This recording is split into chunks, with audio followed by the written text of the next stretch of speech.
우리가 이제 믿음의 인물 두 번째 시간을 갖습니다. 에녹이라는 사람인데요. 에녹이 보여준 믿음의 특징은 뭐냐면 하나님과 동행하는 것이었습니다. 이 믿음 생활에서 하나님과 동행하는 것은 굉장히 중요합니다. 저를 한번 보시겠습니까? 여러분, 우리가 지난주에 4절에 보면 아벨에 대해서 배웠습니다. 오늘 5절은 에녹입니다. 또 7절은 노아입니다. 여러분, 이 사람들은 바로 홍수 이전에 새 인물로서 역사적인 시간의 순서로도 기록되어 있습니다. 그런데 여러분, 그거 아세요? 히브리서 기자는 어떤 신학적인 의도를 가지고도 이 기록하고 있다는 것을 알 수가 있어요. 9절을 보세요. 9절에 보면 이삭과 야곱이 나옵니다. 11절에 보면 사라가 나옵니다. 먼저 역사적인 순서로 따지면 사라가 먼저 나와야 되거든요. 그런데 이삭과 야곱이 먼저 나옵니다. 30절에 보시면 여리고성이 무너집니다. 31절에 보면 기생 라합이 등장을 합니다. 원래 역사적인 순서로 따지면 기생 라합이 먼저 나와야 돼요. 그리고 여리고성이 무너져야 되는 것이 역사적인 순서인데, 이렇게 히브리서 기자는 어떤 믿음의 의도를 가지고 이렇게 시간을 거슬러서 설명하는 경우도 있다라는 것입니다. 그러면 우리가 오늘 말씀 속에서도 우리가 기억해야 될 게 뭐냐면 바로 그러니까 아벨, 에녹, 노아라는 이 역사적인 순서로도 기록되어 있지만 어떤 신학적인 의도를 가지고도 어떤 신앙적인 주제를 가지고도 설명할 수 있음을 볼 수가 있습니다. 우리가 믿음의 대상이 있죠. 하나님을 믿습니다. 그럼 믿음의 대상인 그 하나님을 우리가 예배하죠. 예배하며 찬송하며 경배합니다. 그리고 이제 믿음의 결과가 있는데 바로 믿음의 행위로 노아는 인류를 구원하는 믿음의 열매를 맺습니다. 다시 보시면 예배를 드립니다. 믿음으로 예배를 드리는데 결과가 어떻게 됩니까? 열매를 맺습니다. 그 사이에 오늘의 말씀인 하나님과 동행하는 것이 있는 거죠.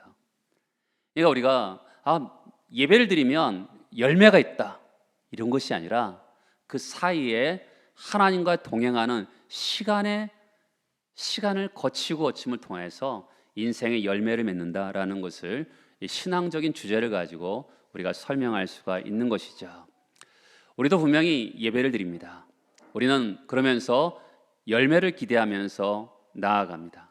그러나 그 사이에 하나님과 동행이라는 큰 주제가 우리에게 있음을 기억하시는 것이 굉장히 중요합니다.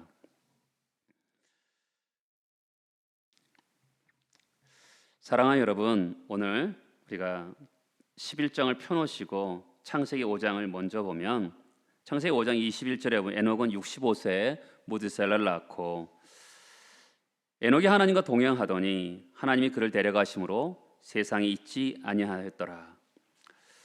지금 에녹은 죽음을 보지 않고 다른 영역으로 옮겨갔습니다. 사람들이 세상에 찾아도 발견할 수 없었던 것이죠. 에녹이 살았던 당시에는 믿음의 사람들 창세기 5장에 보면 사람들의 수명이 보통 800세에서 900세 정도 됩니다. 평균 잡으면 한 912세 정도 됩니다. 요즘으로 치면 아무리 오래 살아도 100세 전후로 살게 되는데 그런 것에 비해서는 오래 살았어요. 그런데 에녹이라는 인물은 그 당시 912세라는 평균적인 나이에 비해서 아주 절반도 채되지 않는 짧은 인생을 살았던 것을 보게 됩니다. 그러면 에녹이라는 사람에게 우리가 어떤 중요한 주제가 있기에 다른 사람들은 살고 죽고 살고 죽는데 에녹이나 인물에 대해서 4절이나 이렇게 할애를 하면서 우리에게 주목하기를 원하시는 것이 무엇일까요? 그것은 그가 죽음을 보지 않고 하나님께서 데려가셨다라는 것입니다. 창세기 5장은 이렇게 시작합니다. 이렇게 보면 사람들이 등장하는데 출생신고서가 등장합니다. 그리고 사망 확인서가 등장을 해요. 근데 그런 반면에 에녹은 출생신고서는 등장하는데 사망 확인서는 등장하지 않습니다. 사랑하는 성도 여러분, 죽음이 지배하는 이 세상의 흐름을 끊고서 죽음을 보지 않고 하나님께서 그를 데려가셨다, 이렇게 설명하고 있는 것이죠. 죽음이 무엇입니까? 죽음은 죄의 형벌입니다. 죄의 싹신 것이죠. 성경은 죽음이 자연스러운 현상이라고 얘기하지 않습니다. 죄의 싹. 성경은 아담에게 하나님 말씀하시죠. 선악을 알게 하는 나무를 먹으면 정령 죽으리라. 먹으면서 영적인 죽음을 겪게 되고 육체적인 죽음을 겪게 되었습니다. 로마서에 보면 죄가 세상에 들어오므로 죄로 말미암아 사망이 들어왔다고 이렇게 성경은 말씀합니다. 모든 인류의 죄의 대가는 죽음인 것이죠. 병이 들어서 죽는 게 아닙니다. 나이 들어서 죽는 게 아닙니다. 죄로 말미암아 사람들은 죽는다고 성경은 말씀하고 있는 것이죠. 그럼 사람은 어떻게 지어진 존재입니까? 영생을 위하여 지어진 존재인 것이죠. 우리가 이렇게 살다가 나이가 들어서 죽는다, 그것이 자연의 이치다, 성경은 그렇게 말씀하지 않습니다. 성경은 우리는 원래 영생을 위하여 지음받은 존재인데 사람에게 죄가 들어옴으로 말미암아 죄의 형벌로 죽음이 왔다, 이렇게 설명하고 있는 것이죠. 이처럼 모든 사람들은 예외 없이 죽음을 향해서 가고 있었는데 성경에서 예외적인 인물, 한 인물이 등장합니다. 에녹이라는 인물이죠. 죽음을 통과하지 않고 이 땅에서 저 땅으로, 제한된 시간에서 영원한 세계로, 이 세상에서 하늘로 옮겨졌다고 얘기합니다. 성도들도 죽지요. 병이 들어서 죽기도 하고 나이가 들어서 죽기도 하고 또한 어떤 사건 사고로 인해서 다양하게 죽습니다. 그러나 에녹을 통해서 우리에게 가르쳐주고자 하는 성도의 공통점은 뭐냐면 그냥 죽는 것이 아니라 하나님이 데려가신다라는 것입니다. 누구든지 예수를 믿으면 영생의 복을 받습니다. 목사님, 교회 나왔더니 맨날 영생에 대해서 말씀하세요. 저도 잘 살고 잘 먹고 잘 누리고 싶습니다. 그런 말씀 좀 해주세요. 이렇게 말할 수 있지만 성경은 분명한 것은 에녹이나 인물을 통해서 우리는 영생을 위해서 지음받은 존재라는 것을 분명하게 말씀하고 있는 것이죠. 이 땅에서 사랑하는 사람을 만나서 결혼해서 아들, 딸 낳고 또 다른 사람들에게 또 덕을 끼치면서 보람 있게 사는 것이 전부다, 그렇게 성경은 우리에게 말씀하고 있지 않습니다. 우리는요, 영생을 위해 지음받은 존재예요. 사랑하는 아들, 아내를 만나서, 사랑하는 남편을 만나서 자식을 낳고 살지만 그 가운데 속에 행복과 기쁨이 있지만 거기서 우리는 뭔가 불완전함을 느낍니다. 왜 그러냐면 영생을 위해서 지음받은 존재이기 때문에 이 세상의 삶으로 완전한 만족을 누릴 수 없는 것이 우리 인간인 것이죠. 그런 경험할 때마다 우리가 꼭 기억해야 될 게 있습니다. 이 땅에서 짧은 생애가 나의 모든 것이 아니라 영생을 위해서 부름받았기 때문에 이 땅에서 완전하게 나를 채워줄 수 없다, 이것을 인식하며 사는 것이 굉장히 중요한 것이죠. 영생이 정말 있다라고 보여주는 것이 에녹인 것입니다. 히브리서 11장 5절에 보면 에녹은 죽음을 보지 않고 옮겨졌으니 하나님이 그를 옮기심으로 다시 보이지 아니하였느니라. 그는 옮겨지기 전에 하나님을 기쁘시게 하는 자라 하는 증거를 받았느니라. 여러분, 여기서 짧은 5절 안에 옮겼다라는 말이 3번 나옵니다. 그렇죠? 죽음을 보지 않고 옮겨졌으니 하나님이 그를 옮기심으로 보이지 아니하였고 옮겨지기 전에 하나님을 기쁘시게 하는 자라 하는 증거를 받았다고 얘기합니다. 옮겼다라는 것은 장소를 이동하는 거잖아요. 이 세상에서 저 세상으로 장소를 바뀐 겁니다. 이 옮겼다라는 것은 에녹이 스스로 옮긴 게 아닙니다. 수동태예요. 하나님께서 그를 옮기게 하신 것이죠. 죽음을 보지 않고 그를 하나님께서 데려가신 것입니다. 사랑하는 성도 여러분, 이 땅에서 에녹이 옮겨짐을 통해서 우리 모두에게 뭐가 선명하게 보여지는 겁니까? 우리에게는 본향이 있다라는 것입니다. 참된 집이 있다라는 것을 에녹을 통해서 우리에게 보여주고 있는 것이죠. 태어나서 시집가고 장가가고 자식을 기르면서 뭔가 성취하는 것이 인생의 전부가 아니라 우리는 영혼을 위한 존재이기 때문에 이 땅의 삶에 만족하지 않고 하늘의 보화를 쌓아놓고 에녹처럼 주님께로 옮겨질 날을 사모하고 목마르게 기다리는 것이 성도의 삶이라고 우리에게 말씀하고 있는 것입니다. 그러면 죽음을 보지 않고 옮겨진 에녹의 삶에서 특징이 뭘까요? 히브리서 11장은 믿음으로 계속 이야기합니다. 그러면 창세기 5장의 말씀을 히브리서 11장이 해석을 한 거거든요. 그러면 에녹의 삶, 믿음이란 것은 어떤 삶일까? 라는 것을 창세기 5장의 말씀을 통해서 믿음이란 뭔가라는 것을 알 수가 있는 거죠. 창세기 5장 22절에 보면 무드셀라 나온 후 300년을 하나님과 동행했다. 5장 24절에 보면 에녹이 하나님과 동행했다라고 얘기합니다. 그러니까 창세기에서 믿음이란 뭐냐? 하나님과 동행하는 삶이다. 이렇게 이야기하는 것이죠. 우리가 믿음이란 뭐예요? 믿음은 바라는 것들의 실상이고 보이지 않는 것들의 증거니 선인들이 이로써 증거를 얻었느니라. 지난주에도 믿음이란 뭐냐? 하나님께 예배하는 것이다. 믿음의 첫걸음은 예배로 시작하는 것이다. 과연 그렇게 성경을 얘기하는데 오늘 에녹의 삶을 통해서 믿음이란 뭐냐? 여러분 믿음이 뭐라고요? 하나님과 동행하는 삶이라고 성경은 말씀하고 있는 것이죠.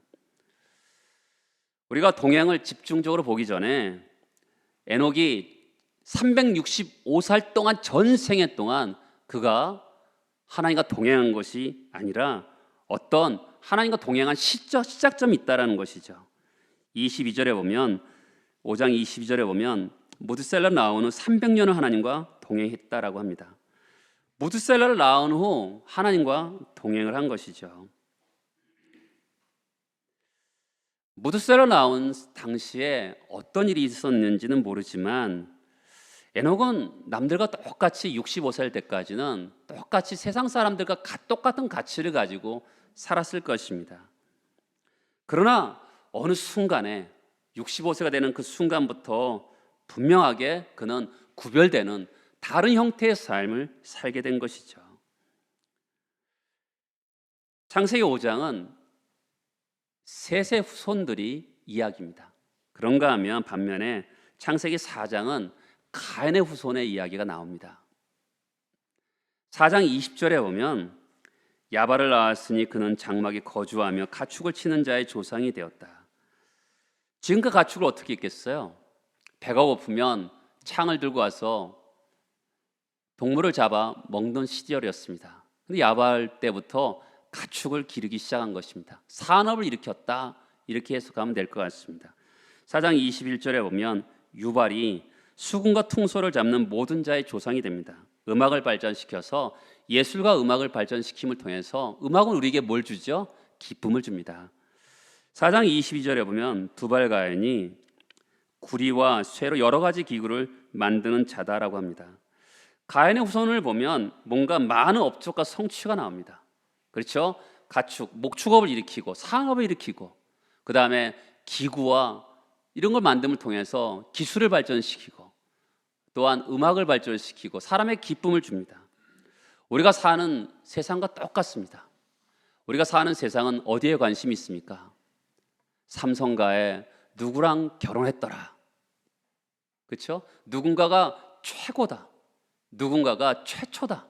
이런 업적에 관심이 많습니다. 가인의 후손들은 그렇게 돼 있지만 셋의 후손인 창세기 5장에는요 그런 이야기가 하나도 없습니다. 세상이 말하는 업적과 성취에 대해서 창세기 5장은 한 가지 이야기도 거기에 없습니다. 세상의 관심과 하나님의 관심이 다르다는 것을 알 수가 있는 것이죠. 물론 셋의 후손들도 악기도 만들고 목축업도 하고 산업도 발전시켰을 것입니다. 그러나 성경은 그들에 대해서 그것을 하나도 기록하고 있지 않는다는 것이 특징인 거죠. 그러니까 하나님의 관심이 어디 있느냐라는 것을 우리가 볼 필요가 있는 것입니다. 하나님은 어디에 관심이 있습니까? 믿음으로 행하는 것에 관심이 있다는 것입니다. 하나님과 살아있는 관계에 있는가? 여기에 관심이 있는 것이죠. 우리들은 자녀를 키울 때 무엇에 관심이 있습니까? 그들이 얼마나 공부를 잘하고 얼마나 그들이 이 세상에서 살아남고 이 세상의 경쟁에서 승리하기를 원하는 것이 부모의 마음입니다. 그런 하나님은 우리 인생에서 어떤 업적과 성취에 관심이 있는 것이 아니라 하나님과 얼마나 살아있는 관계를 갖는가, 하나님과 얼마나 믿음으로 살아가는가, 여기에 관심이 있는 것을 성경의 기록을 통해서 알 수가 있는 것이죠. 사람들은 목표 지향적이고 또한 과업 지향적입니다. 근데 하나님께서는 바로 우리가 하나님과 동행하는 것을 원하는 것이죠. 아무리 세상 사람들이 찬사를 받는다 하더라도 성경은 믿음으로 하지 않는 것은 죄라고 얘기합니다. 하나님이 가라 하시면 가고 하나님이 멈추라 하면 멈추고 모든 삶에서 하나님과 동행하는 것이 신앙의 핵심인 거죠. 여러분과 저를 향한 하나님의 기대가 뭡니까? 그것은 하나님과 동행하는 것입니다. 우리가 사는 세상은 너무나 달라요. 기계가 어떻게 발전하고 산업이 어떻게 일으키고 돈을 얼마나 벌고 얼마나 높은 지위에 오르는가, 이것이 세상 사람들의 판단 기준입니다. 그런데 하나님의 기준은 뭐냐면 얼마나 믿음으로 살았는가. 특히 오늘의 믿음은, 아벨을 통해서 보여주는 믿음은 하나님과 얼마나 동행하며 살았는가, 이것이 바로 우리가 하나님께서 우리를 평가하는 기준이라는 것이죠. 에녹도 이전에는 똑같이 어떤 면에서는 세상 사람들이 괜찮아 보이는 것을 가지고 살았을 것입니다. 돈도 좀 벌고 산업도 일으키고 예수도 발전시키고 그렇게 해서 집안도 일으키고 좋은 일도 하면서 인생을 살았을 것입니다. 그런데 어떤 한순간에 세상을 보는 관점이 달라졌습니다. 세상을 보는 가치와 기준이 그의 인생에 변화가 오기 시작했습니다. 어쩌면 그가 크게 깨닫은 다음에도 똑같이 가정을 일하고 목축업도 하고 악기도 연주했을 것입니다. 그런데 분명하게 달라진 것이죠. 뭐가 달라졌습니까? 하나님과 동행하는 것이었습니다. 하나님과 함께하면 목축도 행복하고 하나님과 함께하지 않으면 목축이 행복하지 않았습니다. 그의 기준은 어디에 있냐면 하나님과 함께하느냐라는 것이었습니다. 그의 인생에서 방향이 달라진 것이죠. 삶을 보는 관점이 달라졌습니다.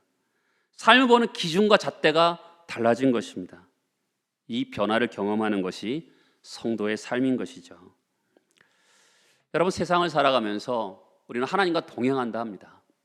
때로는 부부간의 싸움도 할 때가 있고 자식도 속썩일 때도 있습니다. 그 가운데 속에서도 하나님과 동행한다, 이것은 큰 주제입니다. 어떤 일이 있어도 예배가 있고 열매가 있는데 그 가운데 속에서 우리는 끊임없이 하나님과 동행하는 것입니다. 그럴 때 믿음의 열매를 우리가 맺게 된다, 이렇게 성경은 아벨과 에녹과 노아를 통해서 우리에게 보여주는 것이죠. 긴 시간입니다. 하나님과 동행하는 것은 정말 긴 시간 동안의 삶입니다. 좋을 때가 있고 나쁠 때가 있고 슬플 때가 있고 기쁠 때가 있을 겁니다. 그 가운데 속에서도 끊임없이 내가 하나님과 동행하고 있는가, 믿음의 삶을 살고 있는가, 그것이 큰 주제가 되는 것이죠. 에녹은 65세 아이를 낳고 나음부터 분명한 삶의 전환이 있었습니다. 기독교 용어로 이것을 회개라 그러죠. 회개라는 것은 돌이킨다라는 것입니다.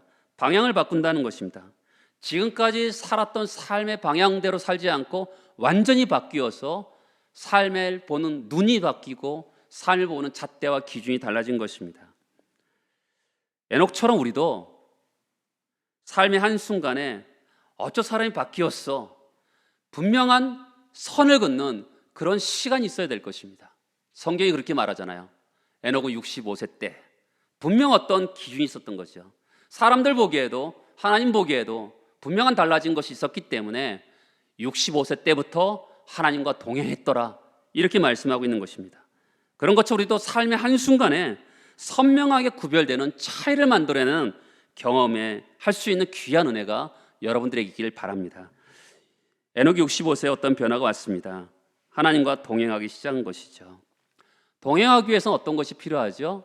가는 목적지가 같아야 되는 거죠. 방향이 같아야 됩니다. 하나님께서 아브라함에게 내가 네 지시할 땅으로 가라. 그가 혼자 갑니까? 아내 사라랑 갑니다. 사라가 그와 동행해 줍니다. 어딘지 모르지만 아브라함이 가는 곳에 같이 가주는 것이죠. 동행이라는 것은 같은 방향을 향해서 가는 것입니다. 동행이라는 것은 함께 걷는 거예요. 같이 동행하기 위해서는 어떻게 되죠? 뜻이 같아야 되는 것입니다. 그렇죠? 뜻이 같아야지만이 같은 방향을 향해서 가는 것이죠. 우리가 하나님과 동행합니다. 다윗은 여러 가지 문제가 많았던 사람입니다. 그렇지만 다윗을 하나님은 그 하나님 마음에 합한 사람이라고 표현합니다. 왜 그렇게 표현했을까요? 그는 끊임없이 하나님께 묻습니다. 다윗이 여호와께 묻자와 이르되 내가 가서 이 블레셋 사람을 치리이까. 다시 또 이렇게 합니다. 다윗이 여호와께 묻자와 이르되 집요하게 하나님의 뜻을 묻습니다. 왜 그렇죠? 하나님과 동행하기 위해서는 하나님의 뜻을 알아야지만 되기 때문에 그분의 뜻을 이해하기 위해서 그는 끊임없이 묻고 있는 것이죠. 인생은 사실 변덕쟁입니다. 그렇죠? 인생이 얼마나 어렵습니까? 때로는 괴로울 때도 많고 때로는 정말 하나님 어떻게 나에게 이럴 수가 있습니까? 하고 하고 싶을 때도 많습니다. 가족과 자식 때문에 속상한 일도 얼마나 많겠습니까? 그 가운데 속에서도 하나님의 뜻을 물으면서 동행하는 겁니다. 다시 한번 말씀드리지만 예배합니다. 그리고 열매가 있습니다. 그 가운데 동행하는 것이죠. 끊임없이 하나님의 뜻을 물으면서 살아갈 때 우리는 어느 순간에 열매를 경험하게 되는 것입니다. 동행에서 아주 중요한 요소가 뭘까요? 그것은 친밀한 사귐과 교제입니다. 여행을 갈 때 어디를 가느냐보다 중요한 것이 누구와 가느냐라는 것입니다. 친밀한 사람과 가면 어디를 가더라도 행복하고 기쁩니다. 그러니까 우리가 하나님과 동행한다라는 것은 친밀한 교제인데 그로 인해서 뭐가 있습니까? 기쁨이 있고 행복이 있고 즐거움이 있다라는 것입니다. 에녹이 300년 동안 하니까 동행합니다. 어떻게 그럴 수가 있겠어요? 여러분, 그가 동행하는 가운데 기쁨이 있고 즐거움이 있고 행복함이 있기 때문에 하나님과 동행할 수 있는 것이죠. 믿음으로 산다는 게 뭘까요? 믿음으로 한다고 하는데 우리가 지난주도 말씀드렸잖아요. 예배드리고, 그렇죠? 예배 하나님과 예배하고 헌금하고 또 이 세상에서 도덕적으로 윤리적으로 산다. 이런 것이 인생의 전부가 아닙니다. 에녹의 이야기는 우리가 믿음으로 산다라는 알맹이를 가르쳐 줍니다. 에녹은 하나님과 동행하는 행복에 너무 기쁘고 즐거워서 삶의 모든 자리에서 하나님과 함께합니다. 예배당에 나왔습니다. 예배당에 나와서 하나님을 만납니다. 지난주에 말씀드렸던 것처럼 우리는 영과 진리로 하나님을 만납니다. 거듭난 사람만이 영과 영이 통하는 하나님과 깊은 영적인 교제를 가지게 되어 있습니다. 그리고 진리로 하나님 말씀을 가지고 하나님의 성품을 경험하면서 나아가는 것이죠. 나의 죄를 용서하시는 그 하나님, 나에게 사명을 주시는 그 하나님, 나를 보호하시는 그 하나님을 이 예배를 통해서 우리는 예배 순서를 통해서 그 하나님을 경험하며 살아갑니다. 그러면 그 다음에 끝입니까? 내 마음대로 사는 것입니까? 동행이라는 것은 뭘까요? 예배가 끝나면 하나님과 동행한다는 것은 바로 모든 삶의 자리에서도 하나님과 함께하는 것을 이야기하는 것이죠. 예배 자리에 끝났으니까 하나님 안녕하고 내 마음대로 살아가는 것이 아니라 하나님의 뜻을 묻고 하나님과 같은 방향을 가지고 하나님과 친밀함을 가지고 그분과 동행하는 것이 믿음의 생활이라고 성경은 말씀하고 있는 것이죠. 예배 가운데 주신 은혜의 벅찬 가슴을 가지고 삶의 모든 자리에서 하나님과 함께하고 싶은 것이 바로 신앙생활인 것입니다. 예배 가운데 하나님을 생생하게 만났습니다. 그러면 우리가 삶의 자리에서 만약 남편이 예수를 믿지 않는다면 그를 어떻게 해요? 죽게 하듯이 바로 옆에 있는 자녀들에게, 옆에 있는 일터의 수많은 사람들에게 나에게 맡겨진 일을 주님께 하듯이 하는 것이 믿음의 삶의 본질인 것이죠. 예수께서 우리를 그 값없이 귀한 보혈로 우리를 구원해 주신 다음에 예배 시간 한 번만 찾아오시는 것을 주님이 원하실까요? 여러분들이 구원받은 다음에 하나님 앞에 심판대 앞에 섰을 때 하나님 저 구원받은 거 기억하시죠? 그럴 때 주님이 그래 안다 하시면서 천국으로 이렇게 주님께서 구별하기를 원하십니까? 에녹이 우리에게 보여주는 것처럼 하나님의 은혜를 경험하기 때문에 잠시도 주님 없이 살지 않고 같은 공간에서 같은 시간에서 어떤 일이든지 하나님과 함께하는 것이 영광이고 기쁨인 줄 아는 것이 신앙생활인 것이죠. 어느 목사님의 이야기입니다. 이 목사님은 일반 대학을 나오신 분입니다. 대학을 다닐 때 너무 큰 은혜를 받았습니다. 여러분, 우리가 은혜를 받으면 보통 어떻게 합니까? 내가 어떻게 주님을 위해 살까? 주님이 많은 은혜를 주셨는데 주를 위해 살아야지, 이런 결단을 합니다. 근데 주를 위해서 산다는 게 뭘까? 이런 질문을 하게 되죠. 그렇죠? 갑자기 주를 위해 살고 싶은데 주를 위해 산다는 게 뭘까라는 질문을 가질 때 골로새 3장에서 읽었더니 무슨 일을 하든지 마음을 다하여 주께 하듯 하라, 이 말씀을 읽게 되었습니다. 그전에는 목사가 되어야지, 선교사가 되어야지, 이런 고민을 하게 되는데 이 말씀을 보면서 내가 범사의 모든 일에 주께 하듯이 하면 되는구나, 그게 바로 주님이 원하시는 일이구나 라는 것을 깨달으면서 대학생이었으니까 어떻게 했겠어요? 공부를 열심히 했습니다. 그게 바로 그에겐 주의 일이었던 것이죠. 범사의 주님을 위해서 공부했습니다. 그전에는 장학금을 타기 위해서 공부하고 미래를 위해서 공부했는데, 인생의 성공을 위해서 공부했는데 그는 드디어 공부를 죽게 하게 하였습니다. 그렇다고 이전에도 열심히 공부했지만 죽게 하다 했다고 1등을 하지는 않았습니다. 그렇지만 분명한 것은 그가 달라진 것이죠. 그의 인생에 주님과 동행하면서 주님 때문에 공부하고 주를 위해서 공부하고 주의 도움을 받아서 공부를 하기 시작했습니다. 그게 뭐죠? 영생이죠. 주님과의 관계에서 그의 인생을 해석해내기 시작합니다. 주님과 동행했기 때문에 거기에 기쁨과 즐거움이 있었습니다.